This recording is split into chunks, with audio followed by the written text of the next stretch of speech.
Welcome to She Been Ready, the podcast. She Been Ready is a conversation, a declaration, and a clarification that Black women have always led.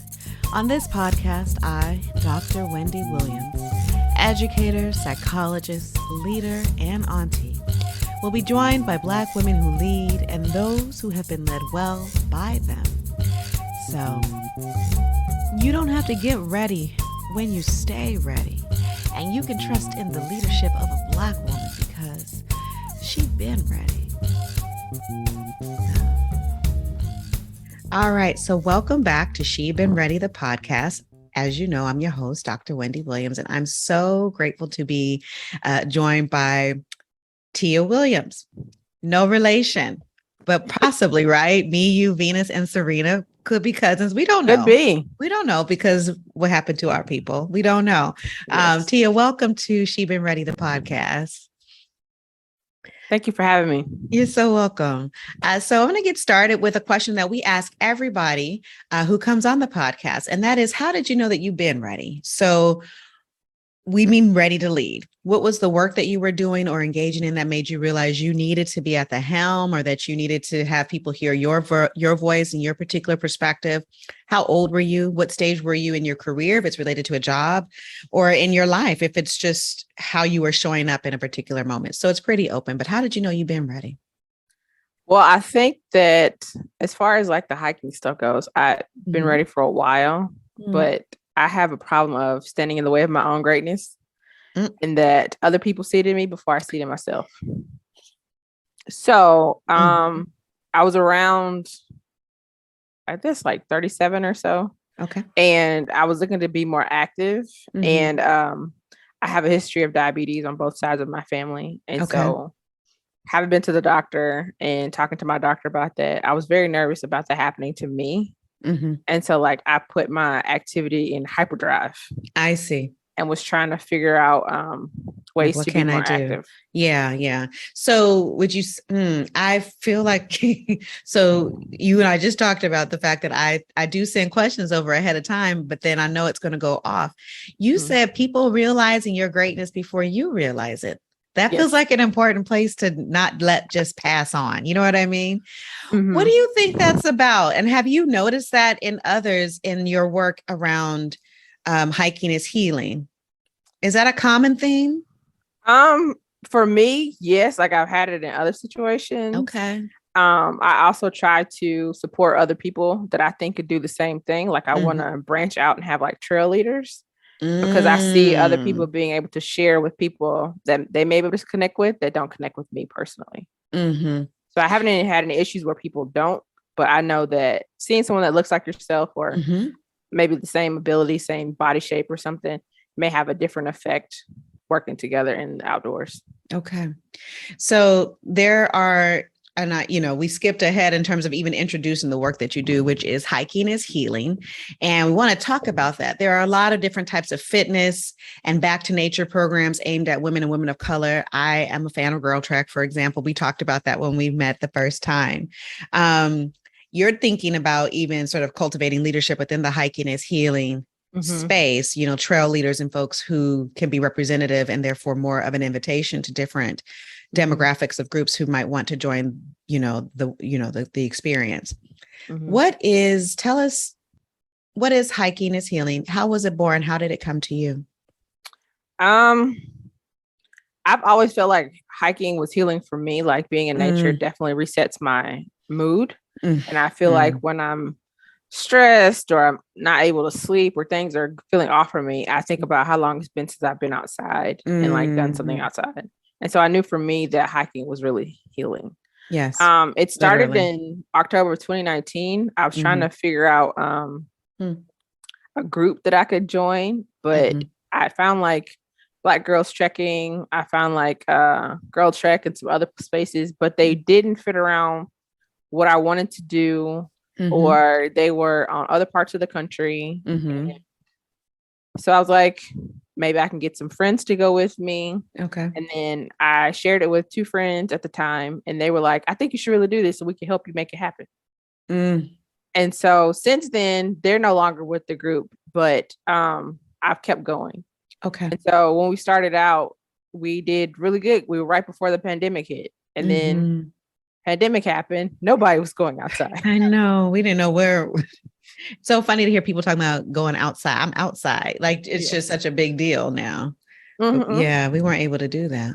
And so as more stuff came out, and the thing was, people were encouraging folks to go for a walk, go outside in those ways instead of like being in a closed space. I thought to bring it back, and we started with smaller groups.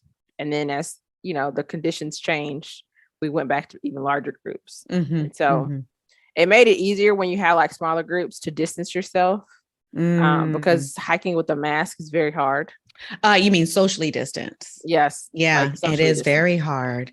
Yeah. And so being able to take that off and have enough space around you where you can actually breathe in the air that you want to feel in your lungs. That's right. Makes a difference. And so that's pretty much it. Like, I wanted to see something being done in this area. I didn't want it to be about fitness, because diet culture and all that could be really toxic. And I wanted people to feel like they had a space where someone new could learn and ask questions, because I don't feel like there's any kind of wrong question to ask when hiking or being outside, and just, you know, learn something new and meet new people, because as you get older, it's much harder to make friends as an adult. You know, it's interesting. You talked about diet culture being toxic, and, you know, just thinking about, you know, even how that outdoor space, outside space, pre-COVID also didn't feel like a place for a woman like yourself, right?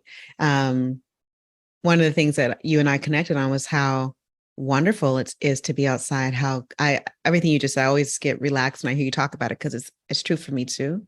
But also that outside and in nature isn't always safe for Black people in particular.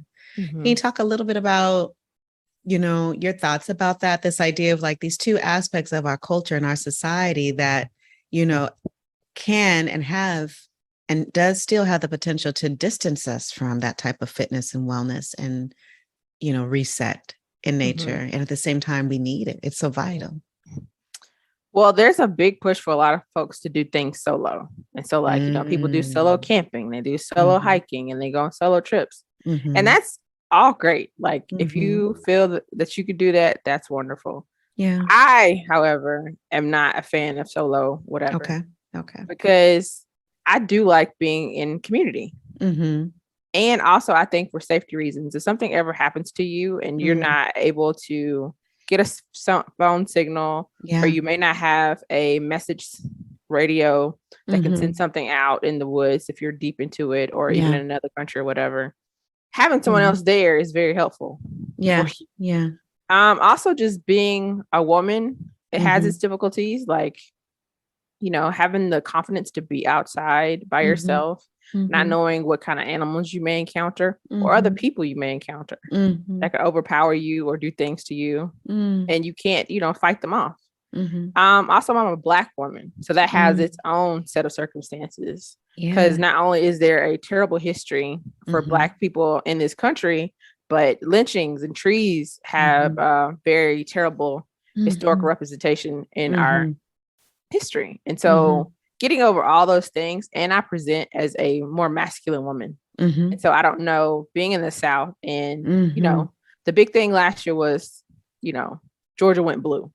But pretty much outside of Atlanta, Georgia's not red. And y'all are hiking in the South. I guess that's one of the things I wanted to raise up as you were speaking. So I'm glad you referenced it. You know, I'm out in California in liberal Bay Area.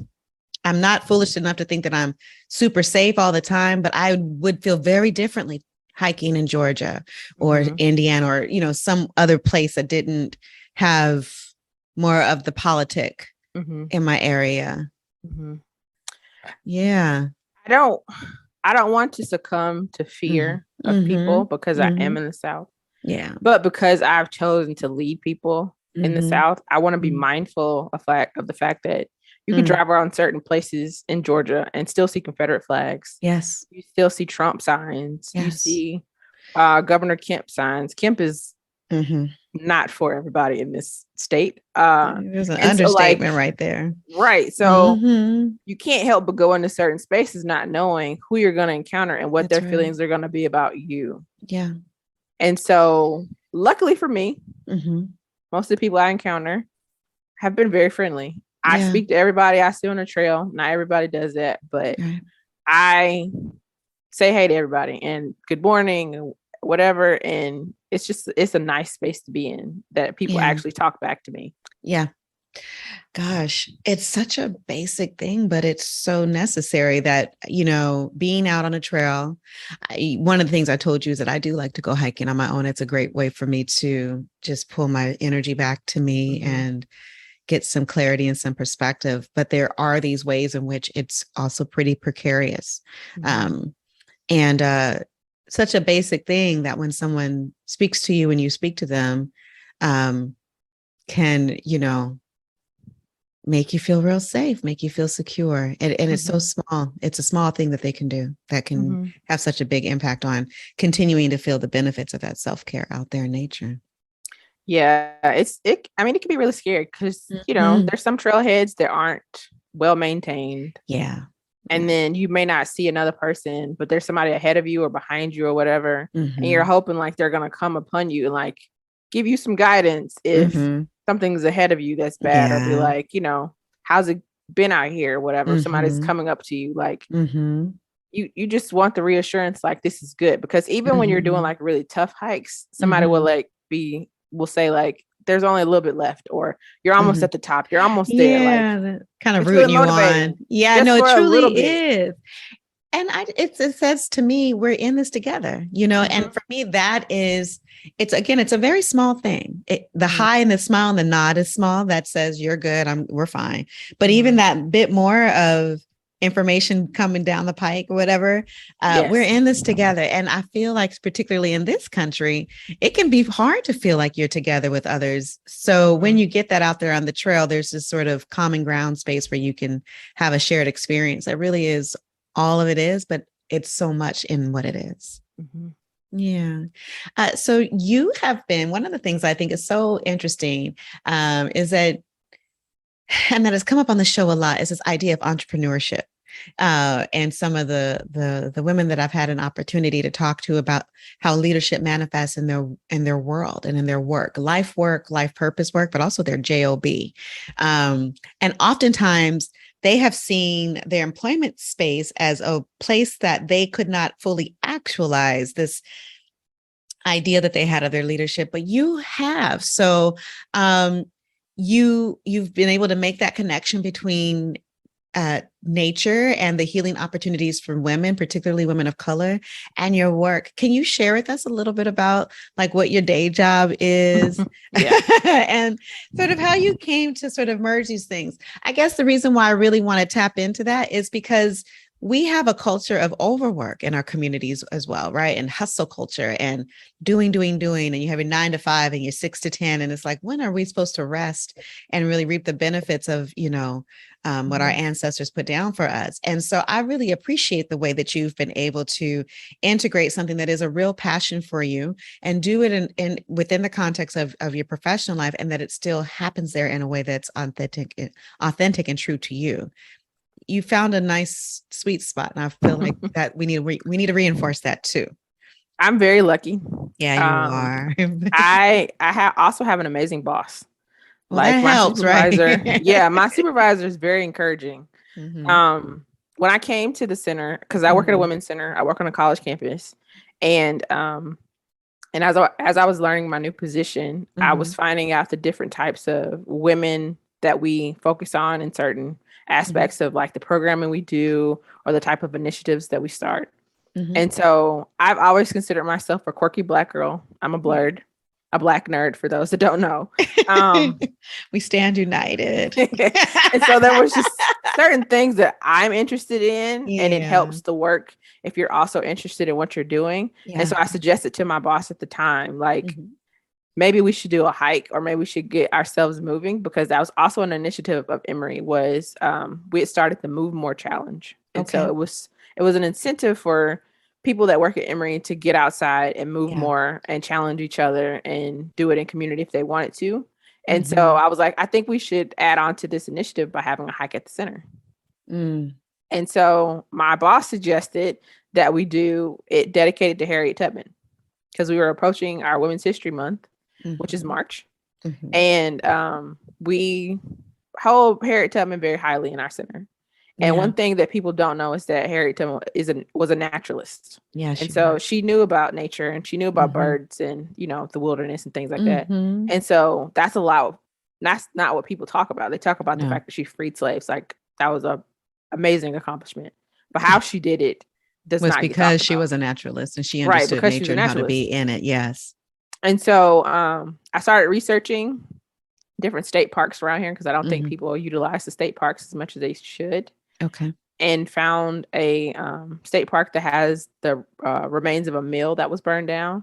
And so talked to one of the nature guides there, and he said that he could give us a tour. And I was like, could we do it at dusk?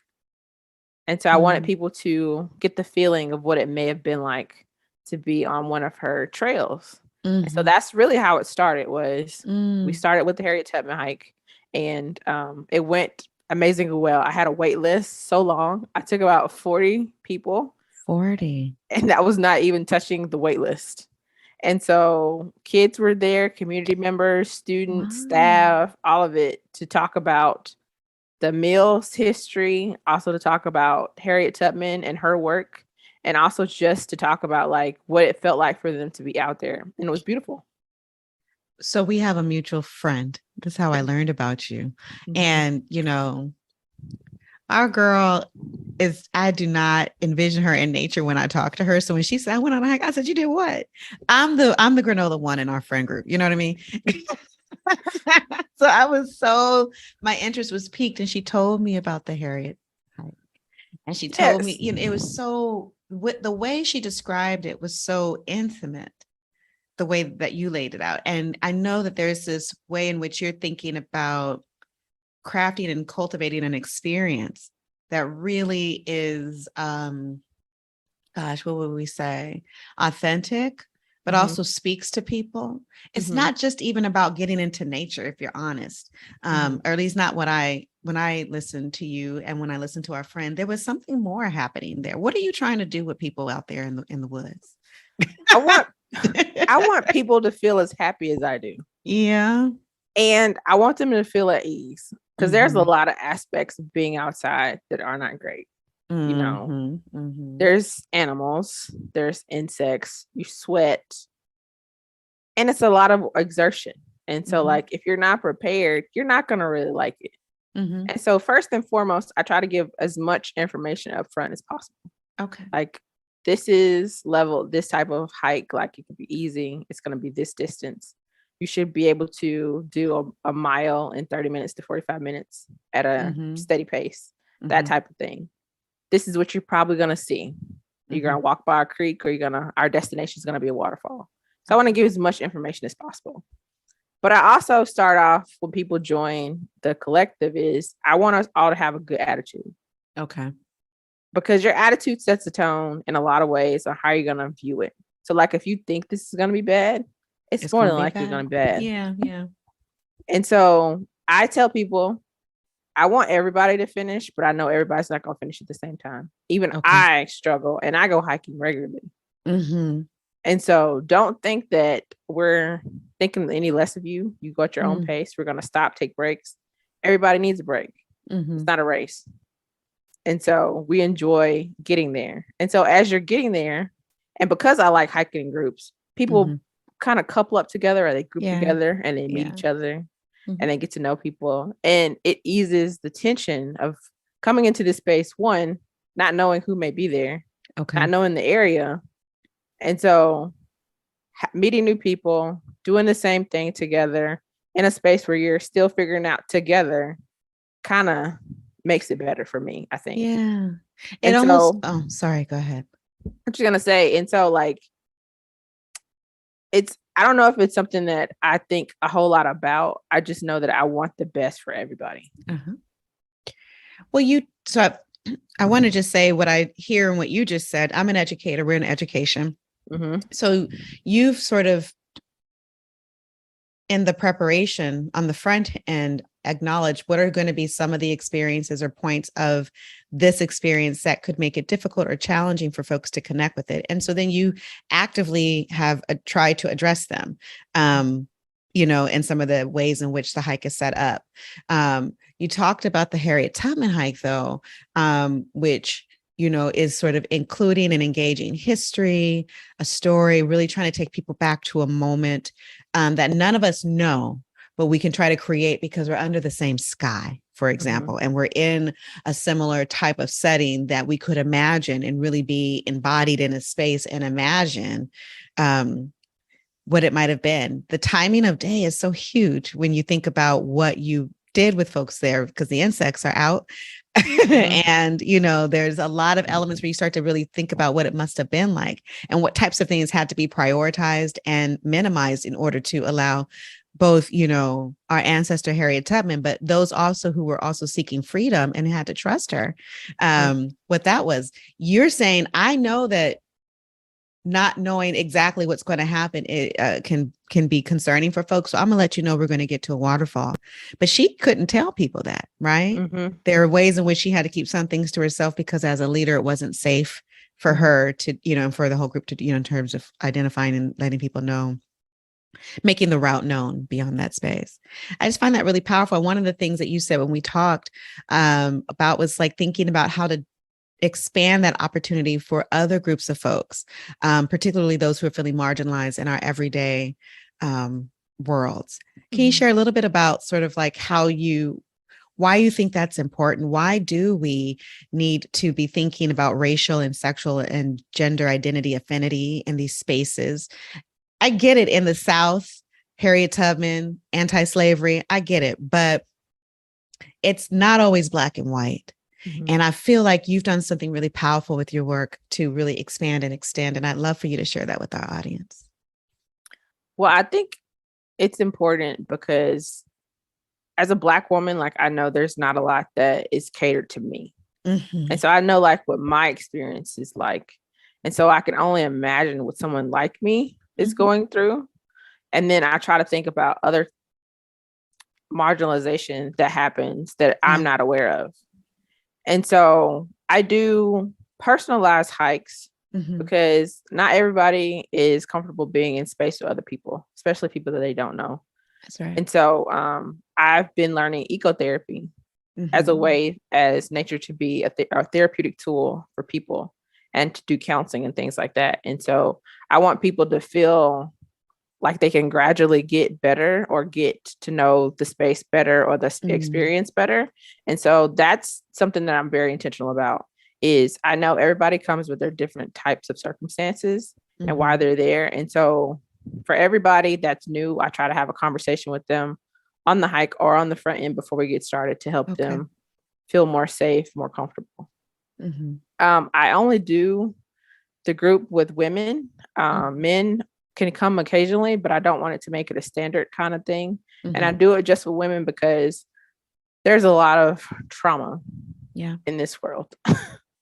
And there's a lot that comes when a man is present.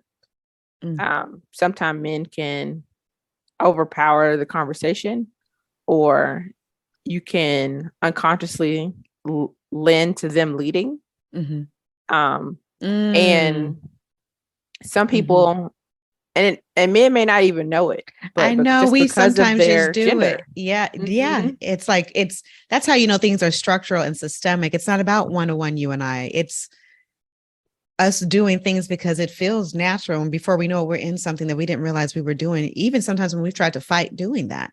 And so that's why I don't ban them, but I do let it be known, like if someone wants to bring their partner or they want to bring a friend or something, it can't be something that happens on the regular, because I do want it to be an experience where women can feel empowered and they can gain confidence. And you're not going to have that if you're going to have someone that they feel like can protect them or lean more into that role for them. Okay. I also have a white woman, because I primarily focus with women of color, especially Black women. But I have a white woman that comes very regularly. I've known her for over 10 years. And she and I had a conversation about it because it almost fits in the same kind of thing as having men there. However, she is more quiet and more supportive in her role on the hikes because she knows the space wasn't created for her, but she wants to be supportive as she can. And we had the conversation about, I'm going to send her women of color stories and experiences. And so if that's not a place that you can be comfortable in, then this might not be the space for you. And she was more than willing to be as most supportive as she possibly could. I really appreciate the boundary that you set around that space and the protection of it.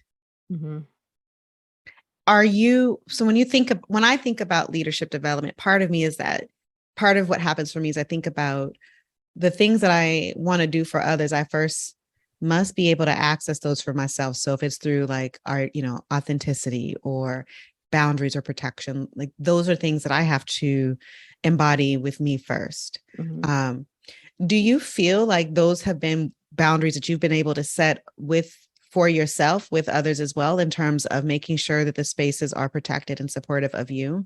And I guess my question is, you're nodding, so there's that, yes. But my question of you is, what's the relationship you see between caring and ensuring that protection, that bubble is around you, and creating that level of protection and bubble around the community of folks that you're working with who are walking with you? You pretty much said it already. It's the authenticity. Like, I'm very transparent about all of it. Yeah.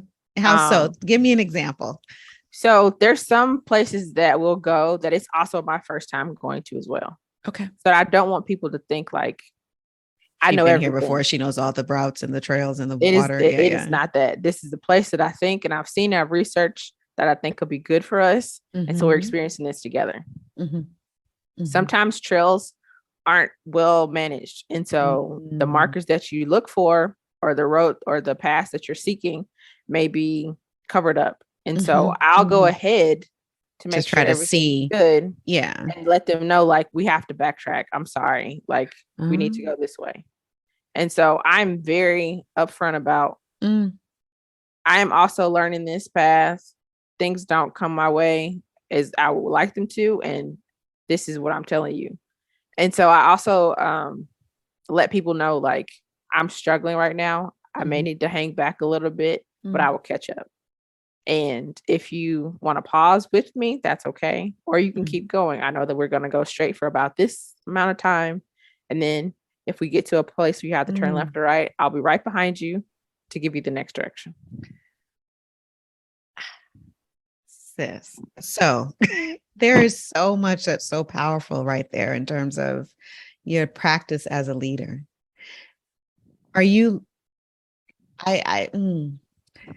What lessons do you extrapolate from what you do on the trail with groups to your work world where you are, or in other aspects of leadership? I don't know all the various communities that you're in or what you're doing, like, but what are the lessons that you're learning about how to be a good leader that come from the trail?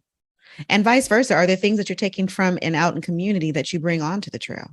Well, my focus a lot for both aspects of my life is well-being. And so I am responsible as the immediate supervisor for anywhere between 5 to 7 students at a time at our center. And so one of the things in the exit interview that students have after being with us is they talk about the fact that I show them that I care and I prioritize their mental health and well-being.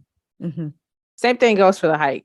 Like, this is supposed to be a good space for you. This is supposed to be a place that gets your blood flowing and you feel good, and, you know, all of the other benefits that come from being in nature. And if I'm not making sure that you're having a good time or like being authentic in that way, then I don't think that I've done what I'm supposed to do.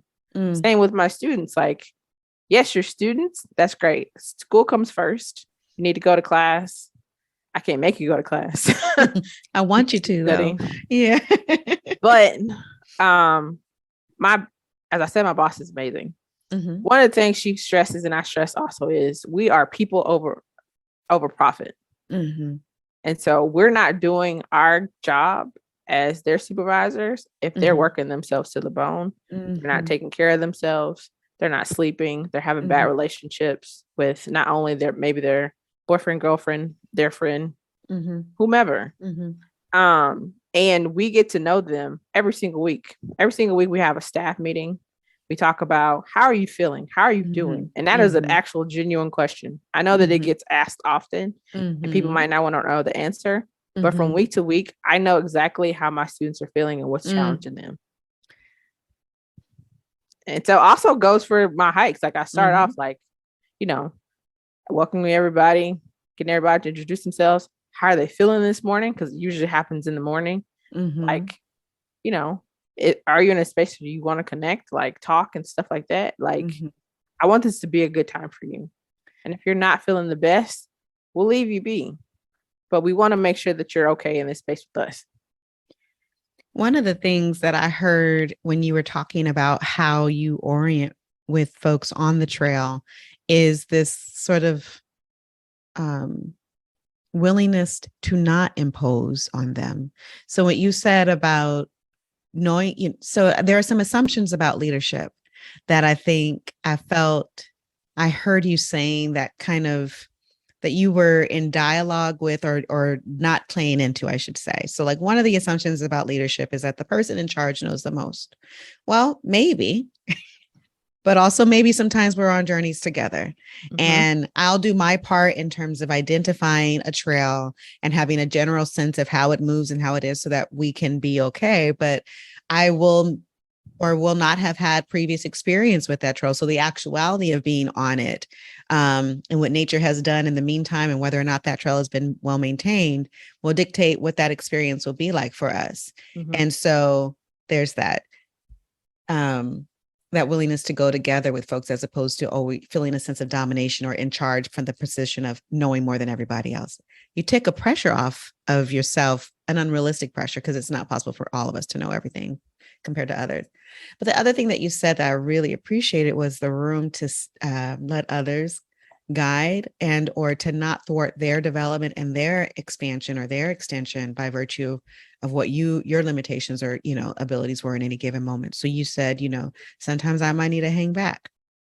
You can be with me. That's fine. Like we can still go together. So you're not abandoning anybody, but you are saying that if you feel so inclined, here's what I know from this point on of what to expect. So I'll share that with you and trusting your leadership, trusting your ability to navigate for yourself, but also provide information that's going to be useful to this whole group. And therefore, there's some shared power in there because oftentimes people will hoard information so as to keep all the power to themselves. And I see you really allowing it to dissipate and disseminate across many and different types of people. Do you see that as leadership? How do you see that? Because I do. Like for me, it's spot on in terms of a type of way of thinking differently about how to lead and ways that I will say, because my work has really been centering on Black women's liberatory leadership praxis, that's a difference. That's a way that's observable. That's a way of leading that's observable across many groups of Black women that I've been watching and studying and paying attention to. I hadn't really thought about it in that way, actually. I just know that we all come to situations with different skill sets. And at the end of the day, if you're not hiking with me, but you want to do this and I'm not available or there's not a hike plan, I want to make sure that you feel good enough that you can do it for yourself. And so I teach people how I'm reading the maps, the things that I bring, what to expect. And I want them to be able to do it on their own. Not everybody comes back because, not all weekends are available for them or it's not a great time for them or whatever, but they've gotten the experience for me that they can hop in or out how often that they want to. You don't even know. You are in the spirit of Fannie Lou Hamer. You are. You don't even know. I can see you're just like, I'm like, no, it is. It's so powerful. And I really feel you because you're saying, I want you to have this thing that's amazing. From a Black person's perspective in the United States, that thing I want you to have is freedom. I want you to have freedom to be out here in these woods and in this nature. And sometimes you're going to be able to be here with us and sometimes you're not, but I want you to feel safe and confident to go out there and really get the benefits of it. Because what you said about resetting and just the self-care and the health benefits of being able to commune with nature, they're so real. And as you know, so many of us don't do it because nature still feels dangerous and we don't know who's out there and all that kind of stuff. So you really, in your work, decrease the gap between what feels possible and impossible to folks. And in the same way, so you decrease it in such a way where they can feel some ownership and strong enough to do it on their own. Are you okay? Yep, my dog is he's good. Anxious. Is he running or is what kind He's of like, dog? He's trying to make sure that he's fine. Come is here. He okay? Yeah. I have to go 1 second. He wants to go outside. That's why. Absolutely. I'm gonna just pause us. Okay. So yeah, so when I say that you are in the Fannie Lou Hamer spirit, does that resonate? Like, what do you think about when I say that to you? You're like, what? That Fannie Lou Hamer was amazing. Yes. But what she believed, this is why I say it. I'm going to tell you. Yes. What Fannie Lou Hamer believed was that, you know, she wasn't an educated woman. She came out of the fields, out of sharecropping. In fact, when she stopped working on another person's farm, it wasn't because she wanted to stop. She felt that she had lost a job opportunity, but she was, and because the owner of that farm wanted to curtail her activism work. And so they were like, you know, if you go out there and you do that activism, then you can't work here. And so she lost her job. Her husband continued to work on the same farm. So when that happened, she was afraid, right? She felt like, oh my God, I need my job.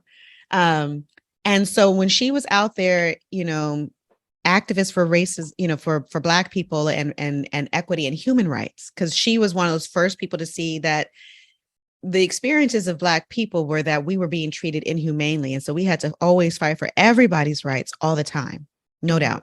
And so she also believed, because she ran up to some challenges with some of the organizations of, you know, that were led by educated Black people like the NAACP and other institutions where folks had college degrees and they were, you know, famous pastors and ministers of churches and things like that. There's a lot of Black respectability politics. Women weren't supposed to say and do things in certain ways or act a certain way. And she was just like, no.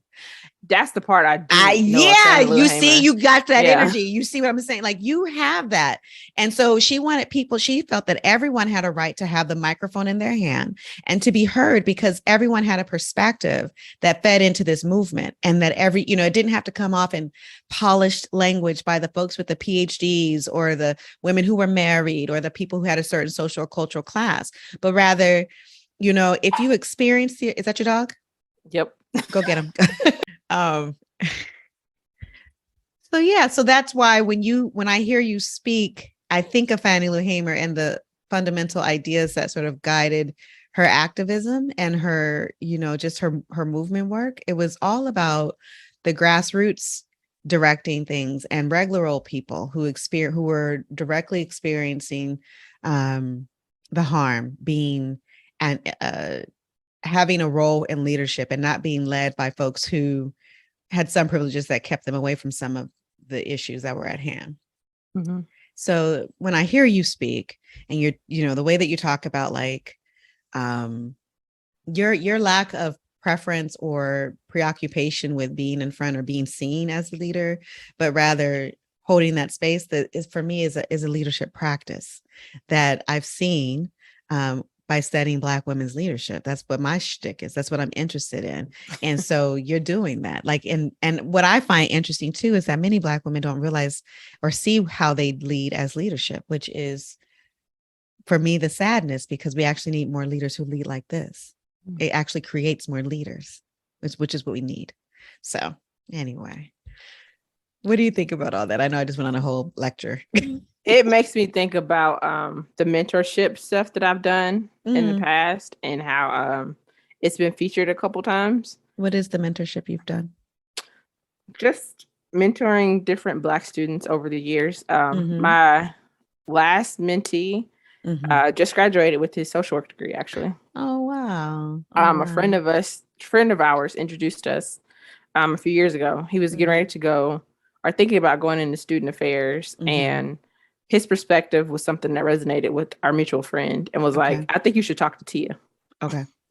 And so we met, and when we met, like, he was in the meeting talking about, I want you to be my mentor.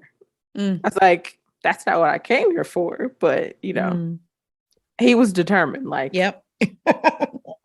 And so, like, over the years, he's become like a little brother to me, but he did eventually go into student affairs and actually got a social work degree, which is also the 2 paths that I did as well. And so he'd also recently graduated from undergrad and coming back to Atlanta and trying to find a queer community, and I helped him with that. And so just, you know, trying to make sure people are living a happy life. Yeah. Well, he knew that you could help him even if you didn't see it, or were like, okay, nobody ever just came out and asked me to be a mentor. But also there's a way in which you've traversed life. You've been on a particular life trail that he could see where you was going and where you've been. And he wanted to have points that looked similar, obviously not the same. His path is different. And that feels like a really interesting metaphor for how you lead by example as well. Showing people the way, but also they go their own way too. I was very shocked by it, but it's been a great relationship. That's beautiful. So one of the important elements of the conversations that we have on Sheep and Ready is to think about Black women who are early in their careers or who are listening, adults and allies of Black girls, and who are supporting Black women as well. And so if you were to speak to any of these folks, or even to your younger self, about, you know, advice or words of encouragement or wisdom that you think would be important for them to have,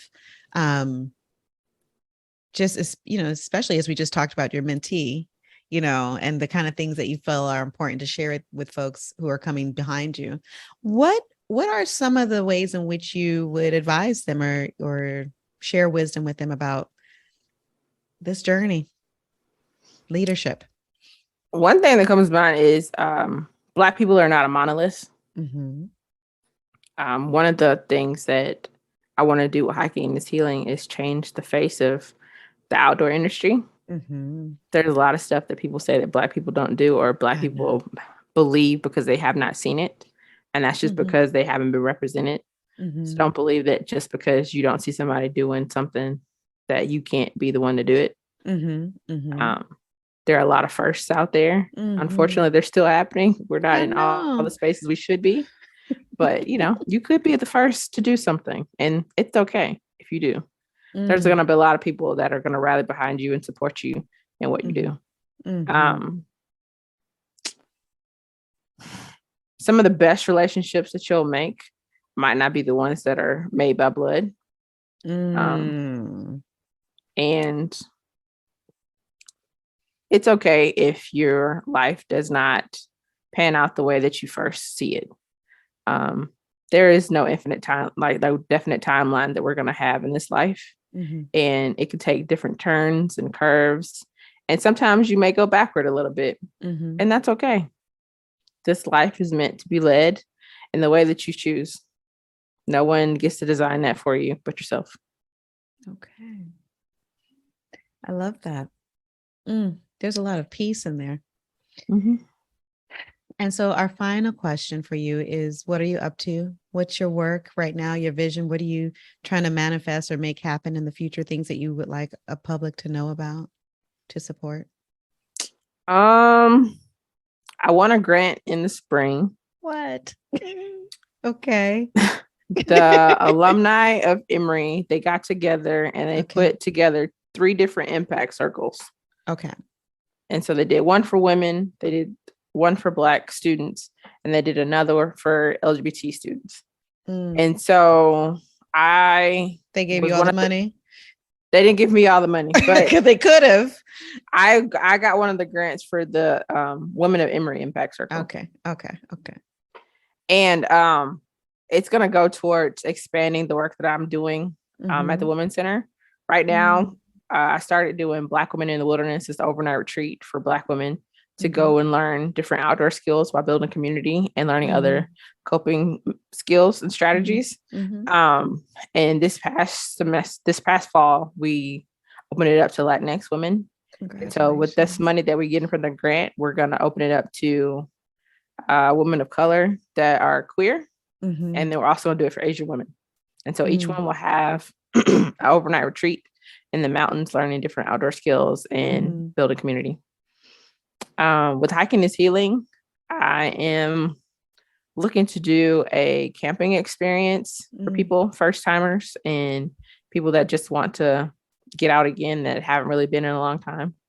I piloted a group in the spring and it went really well. And I think that I could do it for a much larger group.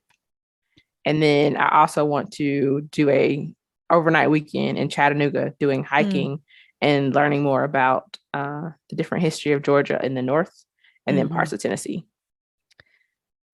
And I remember when we talked before, you talked about the relationship to the land and indigenous communities as well. Yeah, in each of the different overnight trips and different experiences where it's like a big thing, like the Harriet Tubman hike and things like that, we do a land acknowledgement to let people know of the spaces and what the history is of where they're being, because it's very important to know the land that you're on and how it got to be the way that it is. And so not a lot of people think about that. Yeah, but yeah. Okay. Tia, thank you so much for being on She Been Ready, the podcast. I really am, really grateful for the ways in which we are reclaiming our right to be free in the world, to experience nature openly, that it's not for one particular group, a particular social status or racial, groupings, but rather it's for all of us, and we need it actually. Yes, we've been on this land. We've been on this land. We've been ready. We've been on this land. How can people find out and learn more about Hiking is Healing and what you're doing in Georgia? I'm on Instagram at Hiking is Healing Co. Okay. As in CO for collective. And I'm also on Facebook under the same thing as well. Okay. Or you can send me an email, hikingishealingco@gmail.com. Or you can follow me on Instagram. My Instagram handle is Tia is Living. All right. And people can just follow you there and be in communication if they wanted to join any of the hikes. Yep. Send me a message. All right. I respond to all of them. Thank you so much for your time today. Thank you for having me.